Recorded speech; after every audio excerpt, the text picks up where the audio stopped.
नमस्कार प्यारे बच्चों। आज की हिंदी की कक्षा में मैं लेकर के आई हूँ कक्षा 6 का हिंदी व्याकरण से पाठ 2 वर्ण विचार। तो आइए देखते हैं यह पाठ हमें क्या सिखा रहा है। पढ़ो और समझो। चित्र देखकर आप समझ गए होंगे कि बोलते समय हमारे मुख से अलग अलग ध्वनियां निकलती हैं। जैसे जो भी हम बोल रहे हैं, जैसे मैं अभी आपसे बोल रही हूँ, तो अलग अलग अक्षर निकल रहे हैं। वो अक्षर शब्द का रूप लेकर के बाहर आ रहे हैं। किसी भाषा को सीखने के लिए उसके ध्वनि समूह को सीखना पड़ता है। अर्थात वर्ण तो हम बोल जाते हैं, कोई भी ध्वनि निकलती है उसके ध्वनियों के समूह को भी हमें सीखना पड़ता है। यही ध्वनियाँ वर्ण कहलाती हैं। इनके खंड नहीं किए जाते, या अर्थात अक्षरों के खंड नहीं किए जाते। देखते हैं आगे। भाषा की सबसे छोटी ध्वनि जिसके और टुकड़े नहीं हो सकते वह वर्ण कहलाती है। अर्थात भाषा की सबसे छोटी इकाई जिसके खंड नहीं किए जा सकते वह वर्ण कहलाती है। अब आते हैं वर्णों के व्यवस्थित समूह को वर्णमाला कहते हैं। अर्थात वर्णों का व्यवस्थित मतलब एक सार्थक रूप होता है कि कौन सा अक्षर पहले आएगा, कौन सा अक्षर उसके बाद आएगा और उसके बाद कौन से अक्षर आएंगे। तो वर्णों के व्यवस्थित समूह को हम क्या कहते हैं? वर्णमाला। जैसे हम माला बनाते हैं तो पहले छोटा मोती, फिर बड़ा मोती, फिर उससे बड़ा मोती पिरोते हैं। इसी प्रकार से वर्णों को भी एक माला के रूप में पिरोया जाता है। तो वर्णों के व्यवस्थित समूह को हम क्या कहते हैं? वर्णमाला। प्रत्येक भाषा की अपनी वर्णमाला होती है। कोई भी भाषा हम प्रयोग करते हैं, चाहे अंग्रेजी बोलें, हिंदी बोलें, संस्कृत बोलें, उर्दू बोलें, जो भी भाषा हम बोल रहे हैं उसकी अपनी एक वर्णमाला होती है। हिंदी भाषा की वर्णमाला इस प्रकार है। सबसे पहले हम देखते हैं स्वर। अ, आ, ई, उ, ऋ, ए, ऐ, ओ, औ। ये 11 स्वर हिंदी भाषा में प्रयोग किए जाते हैं। अंग, अह।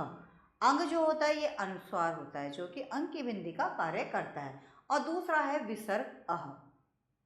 ये दोनों अक्षर जो होते हैं ये ना तो स्वर होते हैं और ना ही व्यंजन होते हैं, लेकिन इनका प्रयोग स्वरों में भी होता है और व्यंजनों में भी होता है। लेकिन हमारी जो वर्णमाला है वो उसमें स्वर 11 ही होते हैं। अब देखते हैं व्यंजन। व्यंजन क वर्ग, क, ख, ग, घ, अंग। ये 5 प्रकार के अक्षर जो होते हैं वो क वर्ग में आते हैं। च वर्ग, च, छ, ज, झ, ञ।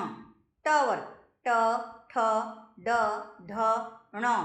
त वर्ग, त, थ, द, ध, न। प वर्ग, प, फ, ब, भ, म। जो ये म तक के अक्षर हैं, क से लेकर म तक के अक्षर, ये 5 वर्गों में विभाजित हैं और प्रत्येक वर्ग में 5-5 अक्षर होते हैं। तो ये पांचों वर्ग जो है ये कहलाते हैं स्पर्श व्यंजन। ये 25 अक्षर होते हैं जो कि स्पर्श व्यंजन कहलाते हैं, जिनको हम आगे की कक्षाओं में पढ़ेंगे। अब आता है अंतःस्थ, य, र, ल, व। ये 4 अक्षर हमारे अंतःस्थ व्यंजन कहलाते हैं। ऊष्म व्यंजन श, श, स, ह, ये 4 हमारे ऊष्म व्यंजन होते हैं। संयुक्त व्यंजन छ, त्र, ज्ञ, श्र। अतिरिक्त वर्ण ड, ढ। आगत ध्वनि अ, ज, फ। ये आगत ध्वनि है जो कि दूसरी भाषाओं से भी ली गई है। अब यहाँ विशेष में देखते हैं स्वर रहित व्यंजन दिखाने के लिए हलंत का प्रयोग किया जाता है। जो अक्षर बिना स्वर के प्रयोग किए जाते हैं उनके नीचे हलंत का प्रयोग किया जाता है। व्यंजनों का उच्चारण सदा स्वरों की सहायता से ही होता है। स्वर जो होते हैं वो अपने आप बोले जाते हैं, बिना किसी की सहायता के बोले जाते हैं, लेकिन व्यंजनों का उच्चारण हमेशा स्वरों की सहायता से ही होता है। री स्वर का स्थान उच्चारण जो होता है वो री की भांति किया जाता है। री से ऋषि, इसका जो उच्चारण हम करते हैं, जो ध्वनि निकलती है वो री की भांति इसकी ध्वनि निकलती है।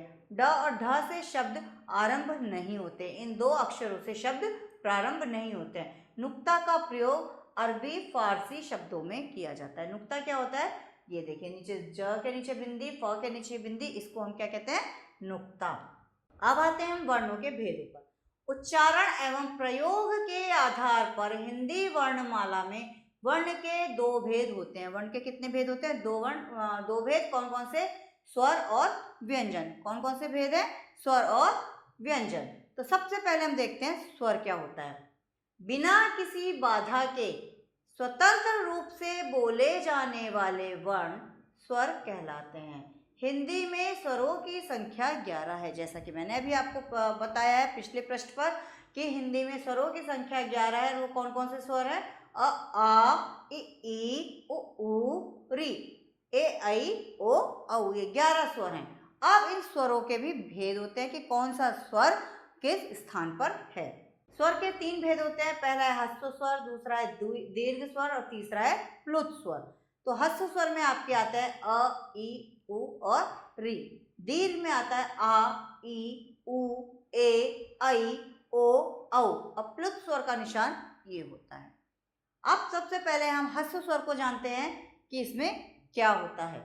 जिन स्वरों के उच्चारण में बहुत कम समय लगता है वे ह्रस्व स्वर कहलाते हैं और इनकी संख्या 4 होती है। जैसे हमने बोला अ, इ, उ, तो इसमें बोलते समय क्षणिक समय लग रहा है, तो ये ह्रस्व मतलब बहुत सूक्ष्म, और इनकी संख्या 4 होती है जो हमारे को वहां दिखाई गई है। और ये भी लिखा है अ, इ, उ और री। दूसरा आता है हमारा दीर्घ स्वर।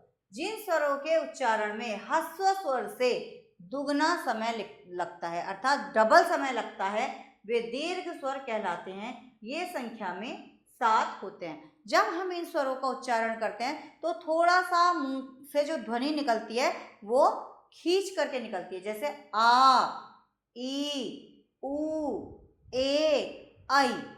जब हम बोल रहे हैं तो इनको थोड़ा सा समय ज्यादा लग रहा है, ह्रस्व स्वर से अधिक समय लग रहा है, और ये 7 अक्षर होते हैं आ, ई, उ, ए, ऐ, ओ और औ। इसके बाद आता है प्लुत स्वर। जिन स्वर के उच्चारण में दीर्घ स्वरों से भी अधिक समय लगता है, अर्थात जब इन स्वरों को बोला जाता है तो इसमें दीर्घ स्वर से भी ज्यादा समय लगता है, वह प्लुत स्वर कहलाता है। इस स्वर को दिखाने के लिए ये एस की तरह का निशान लगाया जाता है।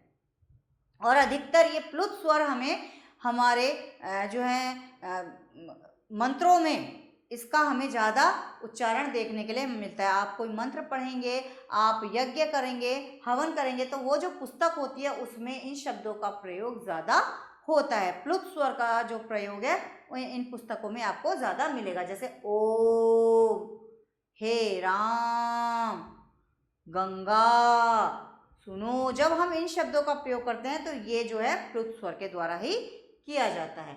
अब देखते हैं स्वरों की मात्राएं। स्वरों का प्रयोग जब व्यंजनों के साथ किया जाता है तो उसके रूप में परिवर्तन आता है। अर्थात जब स्वरों का प्रयोग जब व्यंजनों के साथ किया जाता है तो उनके रूप में परिवर्तन हो जाता है, और यही परिवर्तन रूप मात्रा कहलाता है। यही क्या कहलाता है?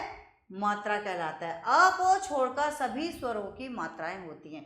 अ की कोई मात्रा नहीं होती, लेकिन उसके बाद हर अक्षर की अपनी मात्रा होती है। जैसे कि आम शब्द हमने बोला तो आम में आ लग गया, आ अपने आप में स्वर है, अम्मा लग गया, ठीक है। लेकिन जब हम बोलते हैं शाम, शाम, तो हमने व्यंजन लिया है श, लेकिन उसके साथ जब हमने आ स्वर को जोड़ा तो वो मात्रा के रूप में परिवर्तित हो गया। इसी प्रकार से बहुत सारे अक्षर होते हैं, हर मात्रा के अपने अक्षर होते हैं। स्वरों के जिन चिन्हों का प्रयोग व्यंजन के साथ किया जाता है उन चिन्हों को मात्रा कहते हैं। स्वरों के जिन चिन्हों का प्रयोग व्यंजनों के साथ किया जाता है उन्हें मात्रा कहा जाता है। स्वर देखिए अ, आ, ई, उ, री, ए, ऐ, ओ, औ। अब देखिए अ की कोई मात्रा नहीं है, प, प। अब ग पर हमने आ की मात्रा लगाई तो गा, ई की मात्रा लगाई ता पर तो ती, बड़ी ई की मात्रा लगाई खी, छोटे ऊ की मात्रा लगाई सु, बड़े ऊ की मात्रा लगाई मु, क्या बना मु। प पर री, री से ऋषि, इसकी मात्रा लगाई प्र। स पर ए की मात्रा से, फ पर ऐ की मात्रा फै, र पर ओ की मात्रा रो, म पर औ की मात्रा मऊ। इन्हीं अक्षरों के द्वारा मात्रा लगाकर इन जो है अक्षरों को बनाया गया है। अब इसके बाद के शब्द यहाँ पर लिखे गए हैं। अब आते हैं अगले टॉपिक पर। हमारा अगला टॉपिक है अनुस्वार। जब किसी वर्ण का उच्चारण करते समय हवा केवल नाक से निकलती है, अर्थात जब हम कोई वर्ण बोलते हैं और हवा हमारे केवल नाक से निकलती है तो वहां पर क्या होता है, उसे प्रकट करने के लिए एक शिरोरेखा, जब आप अक्षर के ऊपर जो लाइन खींचते हैं उसे क्या कहते हैं, शिरोरेखा, उसके ऊपर एक बिंदु लगाया जाता है, उसे हम क्या कहते हैं, अनुस्वार। जैसे बंदर, कंधा, संकल्प, कट, ऐसे बहुत सारे शब्द हैं जिनके ऊपर अनुस्वार लगाया जाता है। पंचम वर्ण के स्थान पर अनुस्वार का प्रयोग बिंदु के रूप में किया जाता है, अर्थात जो हर वर्ग का पांचवा अक्षर होता है उसके स्थान पर बिंदी का प्रयोग या अनुस्वार का प्रयोग किया जाता है। शब्द में अनुस्वार के बाद जो व्यंजन लगा हो उसी वर्ग के पंचम वर्ण अनुस्वार के रूप में बोला या लिखा जाता है, अर्थात कोई भी वर्ग है, चाहे क वर्ग है, चाहे च वर्ग है, चाहे ट वर्ग है, उसका जो पांचवा अक्षर है अर्थात पंचम वर्ण है, जब वो बोला जाता है तो वो जो है किसी भी शब्द पर अनुस्वार का रूप ले लेता है। जैसे हमने शब्द लिखा गंगा, गंगा, अब इसमें गंगा का जो गंगा जो है क वर्ग का तीसरा अक्षर है और इस तीसरे अक्षर के साथ हमने पांचवें अक्षर को जोड़ा था, वो पांचवा अक्षर है अंगा, अब वो अंगा हमारे अनुस्वार के रूप में, बिंदी के रूप में लग गया। च वर्ग, देखिए चंचल, चंचल, अब देखिए चंचल शब्द में हमने पांचवा अक्षर हमारा यहाँ खाली है, तो इसका जब हमने लिखा चंचल तो इसका हमने अनुस्वार लगा दिया यहाँ पर, ये अक्षर जो है हमारा अपने आप ही अनुस्वार में परिवर्तित हो गया। टावर, टावर, पंडित, इसका पांचवा अक्षर है अणा खाली, तो पंडित जब हमने लिखा हम इसमें आधा अणा भी लिख सकते हैं, वो भी सही होगा, लेकिन अगर हमने इसके ऊपर अनुस्वार लगा दिया तो ये अनुस्वार के रूप में, बिंदी के रूप में बोला जाने लगा। इसी प्रकार से हर अक्षर, हर वर्ग का पांचवा अक्षर जो है वो अनुस्वार का रूप ले लेता है। अब देखते हैं विशेष में हमसे क्या पूछा जा रहा है। कुछ मात्राएं व्यंजनों के ऊपर कुछ साथ में तथा कुछ नीचे लगाई जाती हैं। र के साथ उ की मात्राएं उसके बीच में लगाई जाती हैं, जैसे रु और रू। र के साथ उ और ऊ की मात्राएं उसके बीच में लगाई जाती हैं, जैसे रु और रू। जैसे बच्चों हम लोग रब के ऊपर मात्रा लगाते हैं ना, तो बहुत से बच्चे तो यहाँ लेटर के नीचे लगा देते हैं और बहुत से बच्चे ये खाली ऐसी मात्रा लगाते हैं। मैं आपको सही बताती हूँ कि र के ऊपर मात्रा इसी प्रकार से लगाई जाती है और ये जो मात्रा है ये है हमारी छोटे ओ की मात्रा, और जो ये इसमें सर्कल बन जाता है, घूम जाती है जब मात्रा, तो ये हो जाती है हमारे बड़े ओ की मात्रा। ठीक है, तो ये पहचान बहुत बड़ी पहचान है र के ऊपर ऊ की मात्रा और ऊ की मात्रा लगाने की। री की मात्रा व्यंजन के नीचे लगाई जाती है, हमेशा री की मात्रा हमेशा व्यंजन के नीचे ही लगाई जाती है। इसके बाद आते हैं अनुनासिक पर। जब किसी वर्ण का उच्चारण करते समय, अर्थात जब हम किसी भी अक्षर को बोल रहे हैं, उसका उच्चारण कर रहे हैं, हवा नाक और मुख दोनों से निकलती है, अर्थात बोलते समय हमारे मुख से हवा निकलती है, नाक से हवा निकलती है, तब उस वर्ण के ऊपर चंद्र बिंदु यानी कि अनुनासिक लगाया जाता है। चंद्र बिंदु को हिंदी भाषा में अनुनासिक कहा गया है, इसे ही हम अनुनासिक कहते हैं। जैसे आँख, ऊंट, चांद, सांड, मांद, ये सारे शब्द जो हैं ये अनुनासिक के अंतर्गत आते हैं। जब शिरोरेखा के ऊपर कोई मात्रा ना हो, शिरोरेखा के ऊपर कोई भी मात्रा ना हो, तब चंद्र बिंदु का प्रयोग किया जाता है, अन्यथा बिंदु का प्रयोग होता है। अर्थात जब कोई भी मात्रा नहीं होती तब हम क्या करते हैं, चंद्र बिंदु का प्रयोग करते हैं, अर्थात अनुनासिक का प्रयोग करते हैं, और नहीं तो हम खाली अनुस्वार का प्रयोग भी करते हैं। जैसे यहाँ पर आप देखिए शिरोरेखा के ऊपर कोई भी मात्रा नहीं है, तो यहाँ पर यहाँ के ऊपर हमने क्या किया, अनुनासिक का प्रयोग किया, अर्थात चंद्र बिंदु का प्रयोग किया। और यहाँ पर शिरोरेखा के ऊपर मात्रा आ रही है बड़ी की, तो यहाँ पर हमने अनुस्वार अर्थात बिंदी का प्रयोग किया है। अब हमारा नेक्स्ट टॉपिक है विसर्ग। विसर्ग का चिन्ह, बच्चों आपने देखा होगा, संस्कृत में भी देखा होगा कि ये जो दो बिंदु होते हैं ये विसर्ग कहलाते हैं। तो विसर्ग जो होता है, जब हम इसका प्रयोग करते हैं तो इसे बोलते समय ह का की जो है ध्वनि निकलती है। जैसे हमने कोई भी शब्द बोला प्रातः, तो उसमें ह लिखा नहीं जाता, इसका प्रयोग किया जाता है। जैसे उसका प्रयोग वर्ण के आगे होता है और हमेशा इसका प्रयोग जो है वर्ण के आगे होता है। प्रातः, अतः, पुनः, नमः आदि विसर्ग का उच्चारण ह की तरह होता है। हमेशा विसर्ग का उच्चारण जो ध्वनि निकलेगी वो ह की ध्वनि निकलती है। अब देखते हैं व्यंजन क्या है। जिन वर्णों का उच्चारण स्वरों की सहायता से किया जाता है वे व्यंजन कहलाते हैं। अर्थात स्वर तो अपने आप में पूर्ण होते हैं, वो बिना किसी की सहायता के बोले जाते हैं, लेकिन व्यंजन जो है वो स्वरों की सहायता से बोले जाते हैं। इनके उच्चारण में हवा रुककर मुख से बाहर निकलती है। जब हम इन्हें उच्चारित करते हैं, इन्हें बोलते हैं, तो हवा जो है मुख के अंदर रुकती है और उसके बाद बाहर निकलती है। हिंदी में मूल रूप से व्यंजनों की संख्या 33 है। कितनी है? 33 है। ड, ढ तथा संयुक्त व्यंजनों को मिलाकर इनकी संख्या 39 हो गई है। मतलब दो हमारे जो ड, ढ अक्षर हैं और संयुक्त व्यंजन हैं, इनको मिलाकर के हमारी जो व्यंजनों की संख्या 39 हो गई है। व्यंजन के निम्नलिखित 3 भेद होते हैं: स्पर्श, अंतःस्थ, ऊष्म। कौन कौन से भेद हैं? स्पर्श, अंतःस्थ और ऊष्म। सबसे पहले हम देखते हैं स्पर्श व्यंजन।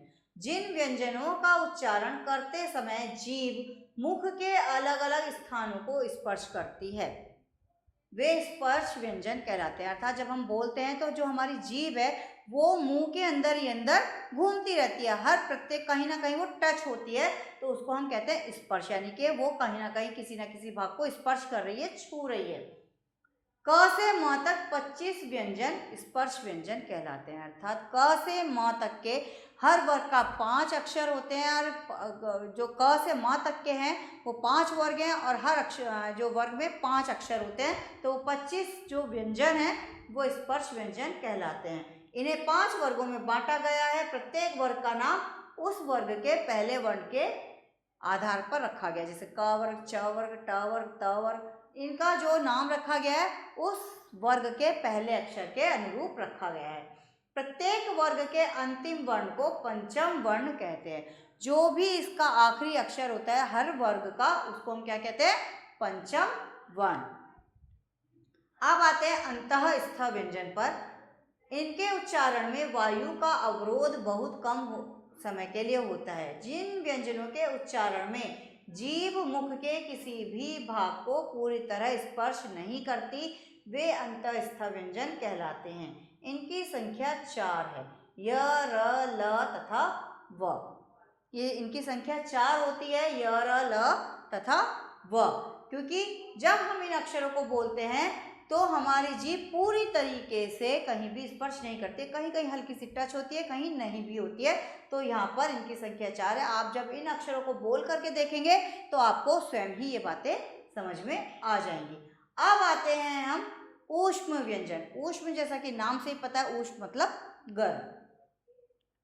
जिन व्यंजनों के उच्चारण में मुख से रगड़ खाने के बाद हवा में गर्मी सी अर्थात ऊष्मा पैदा होती है वे ऊष्म व्यंजन कहलाते हैं। ये सभी जो है इनकी संख्या 4 होती है: श, श, स तथा ह।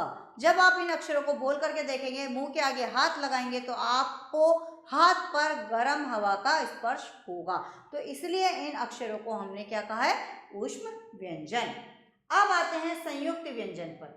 एक से अधिक व्यंजनों के मेल से बने व्यंजनों को संयुक्त व्यंजन कहते हैं। अर्थात एक से अधिक व्यंजनों के मेल से बने व्यंजनों को संयुक्त व्यंजन कहते हैं। ये भी संख्या में 4 होते हैं और वो है श, त्र, ज्ञ तथा श्र। अब ये जो अक्षर होते हैं ये एक से अधिक जो है अलग अलग अक्षर होते हैं, व्यंजन होते हैं, उनके मेल से बना है। जैसे श क्षत्रिय है, ये क और श के मेल से बना है। अब ज्ञ ज्ञानी ज और य के मेल से बना है। त्र त्रिशूल त और र के मेल से बना है। श्रम श और र के मेल से बना है। इनके अक्षरों के से जो शब्द बने हैं वो भी यहाँ पर दिए गए हैं, जैसे कक्षा, शिक्षा, क्षमता, आज्ञा, ज्ञाता, अज्ञात, त्रिदेव, यात्रा, त्रिलोक, त्रिनेत्र, त्रिशंकु, ये सारे शब्द हैं। श्रम, परिश्रम, श्रमिक, श्रमदान, ये सारे शब्द हमारे अलग अलग बन जाते हैं। आइए अब आगे चलते हैं।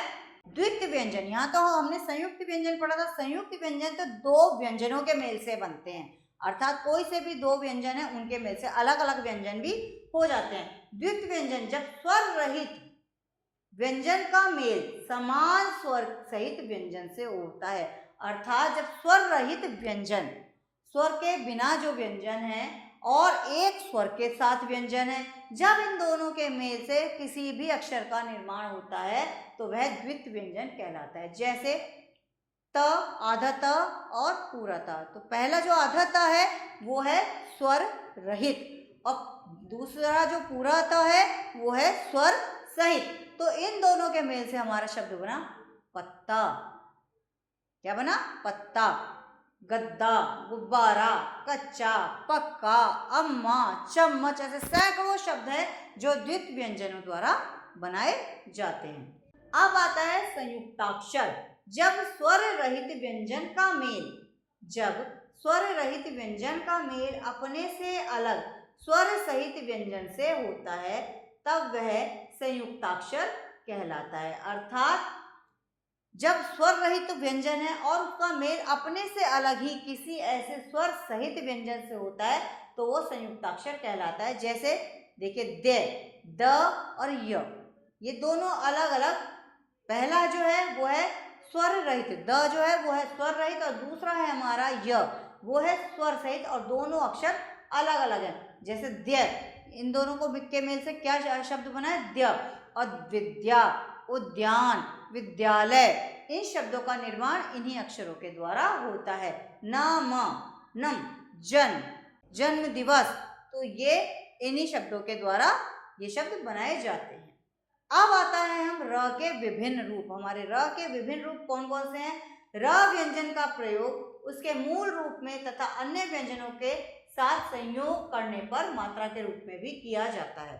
जो र अक्षर है, जो र व्यंजन है, उसका प्रयोग उसके मूल रूप में भी किया जाता है तथा अन्य व्यंजनों के साथ जुड़ने पर मात्रा के रूप में भी किया जाता है। जैसे र अपने मूल रूप में, जैसे बहुत से नाम होते हैं र से, राजा, रश्मि, रीति, रचित, बहुत सारे नाम हैं, तो इन नामों का प्रयोग हमेशा मूल रूप में ही किया जाता है। और दूसरा आता है हमारा जब र स्वर रहित होता है, अर्थात स्वर रहित होता है, तब वह रेफ कहलाता है। क्या कहलाता है? रेफ, तथा अपने से अगले वर्ण के ऊपर लगाया जाता है। रेफ कहलाता है और वो अपने से अगले वर्ण के ऊपर लगाया जाता है। जैसे गर्व, आश्चर्य, गर्म, सर्द, ये क्या है? जब आप इन अक्षरों को लिखोगे, इस शब्दों को लिखोगे गरव, अगर हम देखते हैं तो गरव, तो गरव जो शब्द है 3 अक्षरों से बन रहा है, तो बीच में जो र आ रहा है उसको हमने व के ऊपर लगाया, यानी कि अपने अक्षर से दूसरे अक्षर पर लगाया जाता है। तीसरा आता है जब र से पहले वाला व्यंजन स्वर रहित होता है तब उस व्यंजन को पूरा लिखा जाता है तथा र को इसके नीचे लगाया जाता है। जब र से पहले वाला व्यंजन, अर्थात र अक्षर से जब पहला व्यंजन है वो स्वर रहित होता है तब उस व्यंजन को पूरा लिखा जाता है और र को उसके नीचे लगा दिया जाता है। जैसे व्रत, बरता, वरता हम ऐसे लिखते हैं। तो जब हमारा र से पहले वाला व्यंजन स्वर रहित होता है, अर्थात स्वर के बिना है, तो हमने र को पदेन रूप में व के नीचे लगाया है। तो ये हो गया हमारा पूरा र का जो मात्रा होती है, ये मात्रा का भी कार्य कर रहा है। क्रम, चक्र, ये सारे शब्द जो हैं ये पदेन रूप में, र के पदेन रूप में लिखे जा रहे हैं। चौथा आता है कि जो व्यंजन नीचे से गोल होते हैं, यानी ट, ठ, ड तथा ढ, उनके साथ र को इस प्रकार लगाया जाता है। देखिए जैसे ट और र और अ, जैसे हमने लिखा ट्रक, ट्रक लिखने के लिए ट के नीचे हलंत, र के नीचे हलंत और अ अपने आप में पूर्ण स्वर है, इसकी कोई मात्रा नहीं होती है। तो ट और र जब हमने लिखा तो इसके नीचे इस वाले र का प्रयोग करेंगे। ठीक है, ड र अ यानी ड्रम, यानी ड्रम, ड के नीचे हमने ये वाला र प्रयोग किया है। स के साथ र का संयोग होने पर स्र बन जाता है। जैसे स के साथ जब हम र का प्रयोग करते हैं तो वो स्र बन जाता है। जैसे स्रोत, क्या शब्द बना? स्रोत। यहाँ पर भी दिया गया है स के साथ र को जोड़ने पर ये पदेन र का प्रयोग होता है और ये स्रोत शब्द बन गया है। अब देखते हैं वर्ण विच्छेद। शब्द के वर्णों, स्वर तथा व्यंजन को अलग अलग करके लिखना वर्ण विच्छेद कहलाता है। स्वर या व्यंजनों को अलग अलग करके लिखना ही वर्ण विच्छेद कहलाता है। वर्ण विच्छेद के उदाहरण यहाँ पर नीचे दिए गए हैं। जैसे पहला शब्द है, मैं आपको 2 शब्द बता देती हूँ, उसके बाद आप इन्हें स्वयं पढ़िएगा और इनसे संबंधित और शब्द निकाल करके उनका वर्ण विच्छेद करने का अभ्यास कीजिएगा।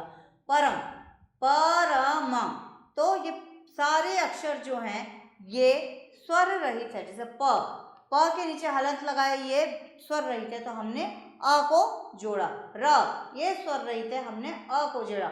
म स्वर रहित है और हमने यहाँ पे अ को जोड़ा। तो ये हो गया प, क्योंकि ध्वनि इसमें अ की निकल रही है, तो परम। तो हमने जब इसको बोला, ध्वनियों के साथ बोला तो इस तरीके से बोला गया, और जब हमने इसका शब्द बनाया तो ये क्या बन गया? परम। दूसरा शब्द है नाच। नाच शब्द। अब ना में आ की ध्वनि निकल रही है। न को हमने लिया, वो स्वर रहित लिया, इसलिए हमने उसके नीचे हलंत लगाया। और आ का उच्चारण ना, आ च अ, नाच। जब हमने इसको बोला, अगर हम विच्छेद में देखें तो नाच, तो इसमें हमने हर स्वर को अपनी ध्वनि के साथ बोला है, लेकिन जब हम इसमें शब्द का प्रयोग करेंगे तो वो शब्द बन जाएगा हमारा नाच। तो ऐसे ही हमने कई शब्दों को इसमें दिखाया है। इन शब्दों को आप ध्यानपूर्वक पढ़िए और इन शब्दों का जो है वर्ण विच्छेद देखिए कि किस प्रकार से किया गया। कहाँ स्वर रहित व्यंजन है, कहाँ स्वर के साथ है, और स्वर रहित व्यंजन है तो उसका कौन सा स्वर कहाँ पर लगाया गया है। अब आते हैं उच्चारण पर। किसी भाषा के वर्णों को मुख से बोलना ही उच्चारण कहलाता है। कोई भी भाषा, मैं बोल रही हूँ मुंह से, तो वही क्या कहलाता है? उच्चारण कहलाता है। संपूर्ण विश्व में केवल हिंदी ही ऐसी भाषा है जिसे जैसे बोला जाता है वैसा ही लिखा जाता है। अर्थात हिंदी को हम जैसा बोलते हैं वैसा ही हम उसे लिखते भी हैं। हम भाषा को तभी शुद्ध लिख सकते हैं जब हम उसका शुद्ध उच्चारण करना आता हो। अर्थात जब हमें उसका शुद्ध रूप से ज्ञान होगा कि इस शब्द का सही उच्चारण क्या है, तभी हम उसे सही प्रकार से लिख भी सकते हैं। अशुद्ध उच्चारण के कारण निम्नलिखित प्रकार की अशुद्धियां देखने को मिलती हैं। कई प्रकार की अशुद्धियां होती है। स को शा भी बोल देते हैं, फ को फा भी बोल देते हैं, ज को ज भी बोल देते हैं। तो ये भी अशुद्ध उच्चारण होते हैं। कहाँ पर किस अक्षर का, किस शब्द का प्रयोग किस प्रकार से होना है, ये बहुत मायने रखता है। तो देखिए, स्वर संबंधी अशुद्धियां, अ तथा आ संबंधी अशुद्धियां, जैसे अनाधिकार, अनाधिकार नहीं अनधिकार, शुद्ध शब्द क्या है? अंधिकार। अत्याधिक, अत्याधिक नहीं अत्यधिक। चाहिए, मुझे तो यह वस्तु चाहिए, चाहिए शब्द नहीं होता, मुझे तो यह वस्तु चाहिए। स्वस्थ, स्वास्थ्य, दोनों में आधा स और आधा थ, आधा स और आधा थ, लेकिन स्वस्थ नहीं होता, स्वास्थ्य। तुम्हारा स्वास्थ्य कैसा है, तुम्हारा स्वास्थ्य कैसा है, ऐसा नहीं बोला जाता। आकाश, आकाश। आहार, आहार। पारिवारिक, पारिवारिक। अलौकिक, अलौकिक। तो इन शब्दों को हमें शुद्ध बोलना और शुद्ध लिखना आना चाहिए। अब देखते हैं ई और ई से संबंधित अशुद्धियां। रचयिता, रचयिता, रचयिता नहीं होता, रचयिता, रचना करने वाला। बीमारी, उसकी बीमारी तो बढ़ती ही जा रही है, यह शब्द सही नहीं, उसकी बीमारी तो बढ़ती ही जा रही है। श्रीमती, आपकी श्रीमती का क्या नाम है? नहीं, आपकी श्रीमती का क्या नाम है? कवयित्री, कवयित्री नहीं होता, कवयित्री, कवयित्री। य के ऊपर मात्रा, त्र के ऊपर मात्रा लगती है। तो ये हमारी कुछ ई और ई संबंधी अशुद्धियां थी। अब देखते हैं उ और उ से संबंधित अशुद्धियां। अब मैंने जैसा कि अभी आपको पहले बताया था कि बड़े ऊ की मात्रा छोटे ऊ की मात्रा में क्या डिफरेंस होता है। अब जैसे यहाँ पर लिखा है रुक, रुक नहीं। अगर यहाँ पर क होता, क की जगह का होता तो रुक शब्द सही था, लेकिन ये रुक शब्द नहीं, शुद्ध शब्द है रूप। डाकू, डाकू। धुआं नहीं, धुआं। पूज्य, पूज्य। क्या बोलेंगे? पूज्य। तो ये शब्द इस प्रकार के हैं कि जिन्हें हम अपनी भाषा में प्रयोग करते हैं और इन पर हम कभी गौर नहीं करते हैं कि हम कैसे इन शब्दों का प्रयोग कर रहे हैं। अब आते हैं ए तथा ऐ संबंधी अशुद्धियां। जैसे हमारे देश की सेना हमारी रक्षा करती है, हमारे देश की सेना नहीं होती, हमारे देश की सेना।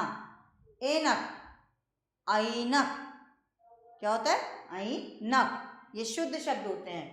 ऐतिहासिक, ऐतिहासिक। ऐक्य, ऐक्य। तो इन शब्दों को जब हम बोलते हैं तभी हमें इसका पता चलता है कि कहाँ पर हमने अशुद्धि की है और उसका हमें सुधार अपनी भाषा में जरूर करना चाहिए। ओ तथा औ संबंधी अशुद्धियां। अशुद्ध शब्द है त्योहार। हम बोलते हैं अरे दिवाली बहुत बड़ा त्योहार है, त्योहार नहीं त्योहार है। लौकिक, लौकिक। पड़ोसी, भाई मेरे पड़ोसी तो बहुत ही अच्छे हैं, मेरे पड़ोसी तो बहुत अच्छे हैं। औद्योगिक नहीं, औद्योगिक।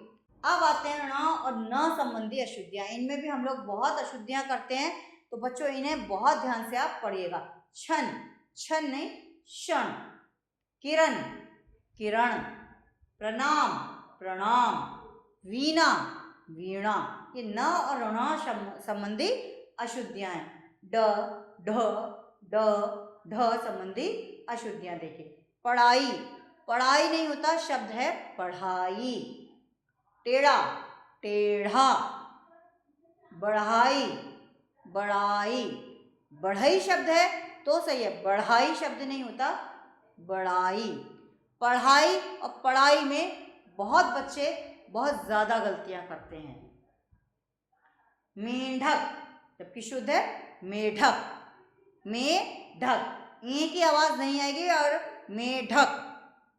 चढ़ना, चढ़ना। अनपढ़, अनपढ़। तो ये जो अशुद्धियां हैं इनको जब थोड़ा सा ध्यान देने की आवश्यकता है और ये अशुद्धियां हमारी बहुत आसानी से दूर हो सकती हैं। अब अन्य अशुद्धियां देखते हैं कैसे। विशेषता। अब श और श षटकोण, इनमें उच्चारण में फर्क नहीं है, तो यहाँ पर बच्चे बहुत ज्यादा गलतियां करते हैं। जैसे विशेषता, यहाँ श षटकोण है जबकि यहाँ पर श शलजम आना चाहिए। विशेषता। पांचवा, तो पांचवा नहीं है, शब्द क्या है? पांचवा। तो यहाँ पर अनुनासिक हमारा मुख और नाक से वो हवा निकल रही है। पांचवा। प्रशंसा। बहुत से बच्चे कैसे लिखते हैं? प्रशंसा, लेकिन शब्द क्या है? प्रशंसा। सा बाद में आएगा। तो इसी प्रकार से ये बहुत सारी अशुद्धि और शुद्धि करके जो है शब्दों को दिया गया है, शब्दों की शुद्धि की गई है, इसलिए इनको आप ध्यानपूर्वक पढ़िएगा और अपने व्यवहार में अपनी भाषा में इनका प्रयोग अवश्य कीजिएगा। अब देखते हैं विशेष में क्या है। अहिंदी भाषी लोगों द्वारा जब हिंदी के शब्दों का उच्चारण किया जाता है तब उसमें उनकी मातृभाषा का पुट आ जाता है। कि जो हिंदी भाषी नहीं होते हैं जब वे हिंदी शब्दों का प्रयोग करते हैं तो उनकी जो अपनी मातृभाषा आता है उसकी लहर एक आ जाती है। जैसे बंगाली व्यक्ति आ और तथा श का प्रयोग अधिक करते हैं। जैसे कहते हैं ना कि भजन को क्या कहते हैं? भोजन। भजन को क्या कहते हैं? भोजन।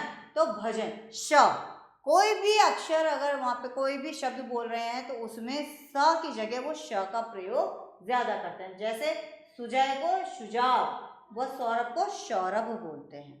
तो यही थोड़ा सा उनकी अपनी मातृभाषा का इसमें प्रयोग हो जाता है। पंजाबी भाषी लोग योगेंद्र को योगिंदर, प्यारा को प्यारा तथा सामान को समान बोलते हैं। कश्मीरी तथा दक्षिणी भारतीय लोग ख का उच्चारण क और भ का उच्चारण ब की तरह करते हैं। जैसे भारत को भारत, खाना को काना, आपने काना खा लिया, आपने काना खा लिया, तो ऐसे बोलते हैं। तो अपने अपने जो बोलियां हैं सबके अलग अलग उसमें अक्षरों का, अपने लिपियों का प्रयोग किया गया है। कुछ स्थानों पर ह्रस्व स्वर को दीर्घ स्वर की भांति बोला जाता है। जैसे दिन को दीन, पिता को पीता, पिला को पीला, उनको, ऊन आदि। लेकिन इनके मतलब उच्चारण की वजह से अर्थ का अनर्थ हो जाता है, अर्थात कोई और जैसे हम गलत अक्षर या गलत शब्द का प्रयोग करते हैं तो वो शब्द परिवर्तित हो जाता है। अशुद्ध उच्चारण के कारण वर्तनी में भी अशुद्धियाँ आ जाती हैं। अगर हम गलत बोलेंगे तो वही हमारे एक व्यवहार में आ जाएगा और उसका उच्चारण सही नहीं हो पाएगा और वो हमारी लॉन्ग लाइफ तक चलती रहती है। आओ दोहराएं। भाषा की सबसे छोटी इकाई क्या कहलाती है? वर्ण। वर्णों का व्यवस्थित समूह वर्णमाला कहलाता है। वर्णों के दो भेद होते हैं, स्वर तथा व्यंजन। व्यंजनों के उच्चारण में स्वरों की सहायता लेनी पड़ती है।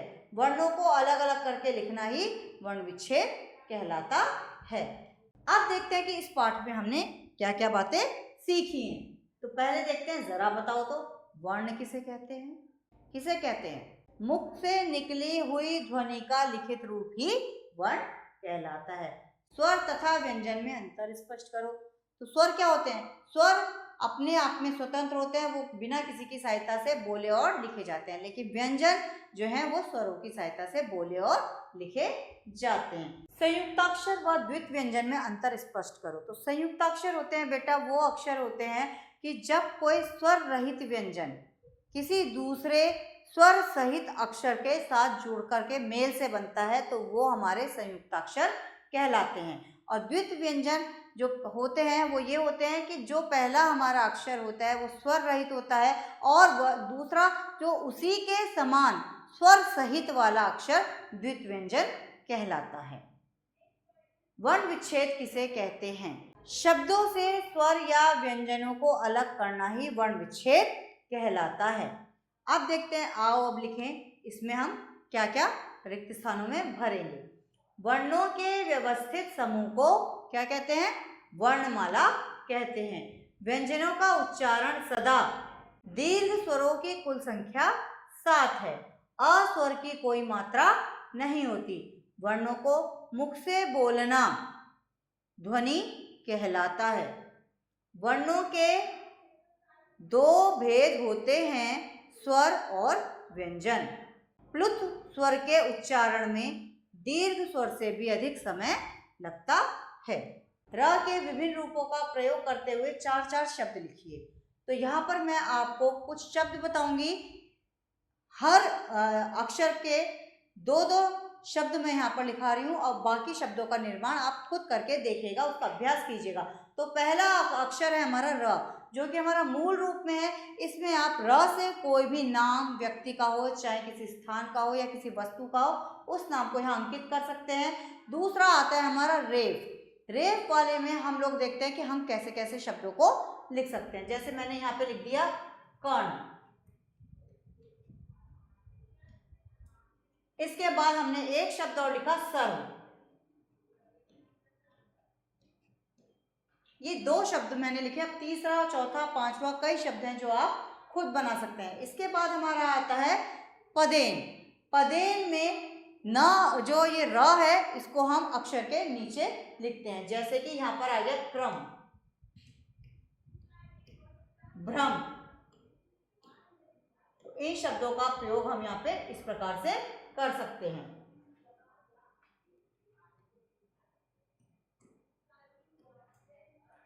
अब आता है हमारा लास्ट वाला पॉइंट है। इसमें हमें ये भी र का एक प्रकार है और इसमें जो जितने भी अक्षर गोल नीचे से होते हैं उनके नीचे इसका प्रयोग किया जाता है, जैसे कि ड्रामा,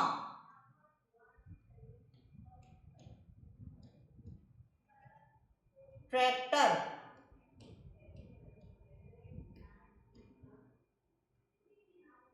तो इन शब्दों को हम यहाँ पर इस प्रकार से लिख सकते हैं। नीचे दिए शब्दों का वर्ण विच्छेद करो। अब ये कुछ शब्द दिए गए हैं तो मैं यहाँ पर आपको इन शब्दों का, जिनमें से मैं पहले और दूसरे शब्द का आपको वर्ण विच्छेद सिखा रही हूँ, उसके बाद जितने भी शब्द हैं उनको आपको स्वयं करना है। तो पहला शब्द है हमारा दर्पण। तो आइए देखते हैं कैसे हम इसका वर्ण विच्छेद करेंगे। द, क्योंकि ये हमारा स्वर रहित है, द, अ, द, र, प, अ, ण, अ। ये हो गया हमारा दर्पण। अब दूसरा शब्द है परिश्रमी। तो आइए कैसे लिखेंगे इसको, प अ र ई, परि श श र, परिश्रमी, म ई, परिश्रमी। तो यहाँ पर हमारा जो वर्ण विच्छेद है, एक एक अक्षर को अलग अलग करके हमने इसको लिखा है। तो ध्यान से हमें इन चीजों को देखना होगा। आइए अब देखते हैं, हम निम्नलिखित शब्दों के शुद्ध रूप लिखने हैं। पारिवारिक शब्द क्या है, पारिवारिक। तो यहाँ पर हमारा सही शब्द होगा पारिवारिक, चढ़ना। चलिए ये भी मैं आपको लिख करके दिखाती हूँ। अब हम देखते हैं कि निम्नलिखित शब्दों के शुद्ध रूपों को हमें कैसे लिखना है। तो पहला शब्द है हमारा पारिवारिक। मैं आपको 2 शब्द लिख करके बताऊंगी, इसके आगे के शब्दों को आपको स्वयं करना होगा। पारिवारिक शब्द क्या बनता है हमारा, पारिवारिक। लेकिन यहाँ पर ये अशुद्ध है, इसको हमने शुद्ध करके लिखा है पारिवारिक। ठीक है। चढ़ना, चढ़ना नहीं होता, चढ़ना। आवश्यकता, आवश्यकता शब्द गलत है, शब्द है हमारा आवश्यकता। ठीक है। इसके बाद है आदर्श। हमेशा जो ये रेफ लगता है ये अक्षर के दूसरे अक्षर पर लगता है, अपने आगे से पीछे वाले अक्षर पर लगता है। जैसे आदर्श, दर्श कैसे लिखा जाता है, उसके आगे हमने लगाना है आ, तो ये लिखा जाएगा आदर्श।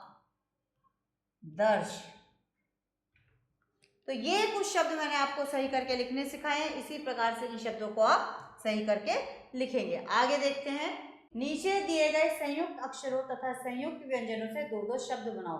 तो पहला है हमारा क्षत्रिय। इसके द्वारा हम शब्द बना सकते हैं कक्षा, रक्षा, क्षत्राणी। इन शब्दों को हम यहाँ पर लिख सकते हैं। दूसरा है कत, कत से रक्त, वक्त। इन शब्दों के द्वारा हम अनेक शब्द बना सकते हैं। नीचे दिए गए ग और घ, इनसे आप खुद अपने शब्दों का निर्माण कीजिए। देखते हैं आप कौन कौन से शब्दों को निकाल करके लिख सकते हैं। तो हमारा ये पाठ यहीं पर पूर्ण होता है। आशा करती हूँ कि आप सभी को मेरा ये पाठ बहुत अच्छे से समझ में आया होगा। अगली कक्षा में नए पाठ के साथ मैं फिर से उपस्थित होंगी। तब तक के लिए नमस्कार।